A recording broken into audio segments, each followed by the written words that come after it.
Hello everybody. So today is September 10th and it is Suicide Awareness and Prevention Day, and I am doing a presentation at work today. So I'm all decked out with my survivor shirt.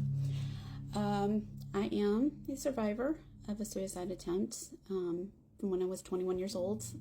I had a lot of stuff that happened in my life pretty quickly altogether.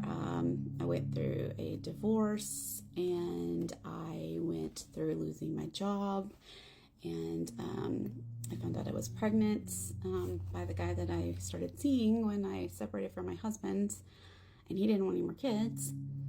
I've told my suicide story a lot, but there's a lot of stuff I left out because I really didn't want to cause dissension in my family, I guess, and I don't know. But I think it's important that I tell everything. So basically, hey, Judge Judy hates that word. Anyway, sorry, I'm a little nervous. So yeah, I found out I was pregnant, and my family was very religious. And even though I was 21, I was actually happy that I was pregnant. I was ready to be a mom, and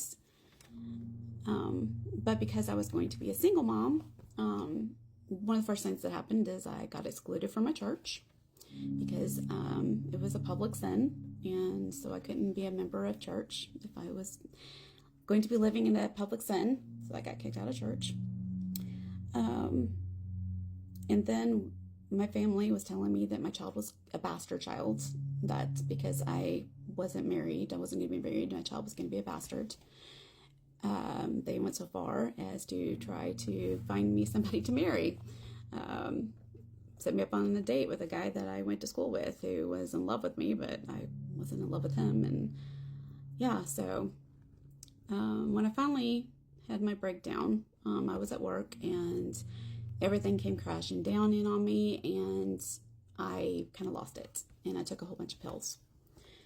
And the lady that I was working with at the time saw me kind of stumble, and she asked me if everything was okay, and I panicked, and I told her, I'm like, no, everything is not okay. And I told her what I had done. And so she took me to the emergency room, and they admitted me into the ICU, and they gave me the charcoal to drink. And so I drank the charcoal, which neutralized everything in my stomach. While I'm in the hospital beds, feeling broken, absolutely broken, black charcoal on my lips, just feeling miserable. My family came to see me, and so did my pastor. And my grandparents told me later they actually heard my pastor out in the, well, I guess ex-pastor, because I was already excluded from the church at this time, but it was still their pastor. Heard the pastor tell my family to give me tough love, to not be kind, basically give me tough love, because I was doing this for attention and they needed to give me tough love. So my father came into the room, and there was probably other people there, but I remember my father. A second. So my dad stood by my bed and told me how stupid and how selfish that I was.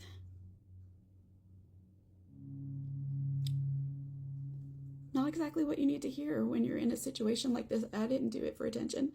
I literally was broken. I broke, and I did not want to be there anymore. I couldn't take anymore.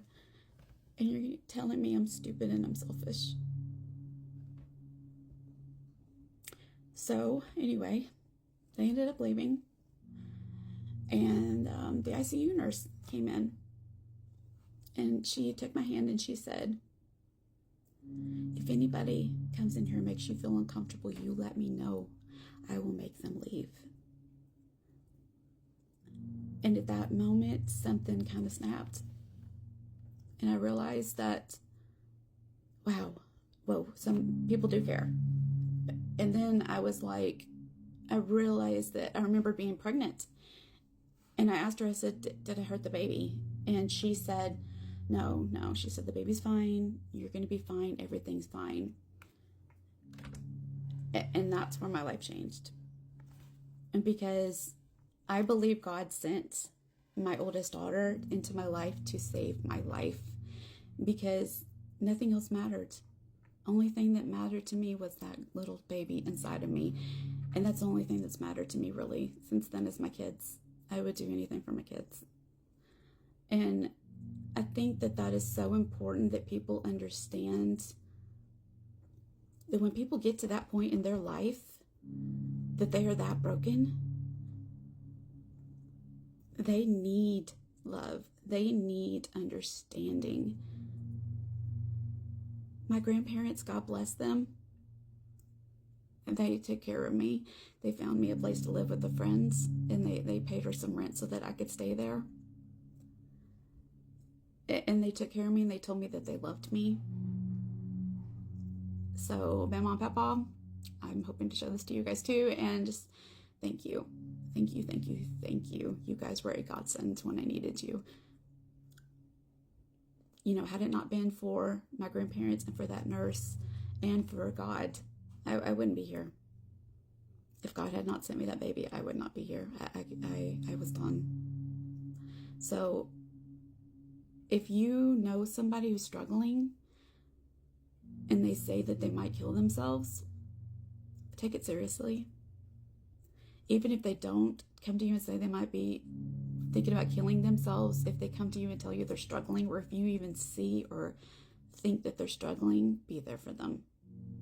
Whatever they need, listen to them. Tell them you love them, that they matter. Don't ever tell somebody who seriously tried to take their life that they are selfish. They're just broken. So, spread some love today. Tell your family you love them. And, yeah, spread awareness.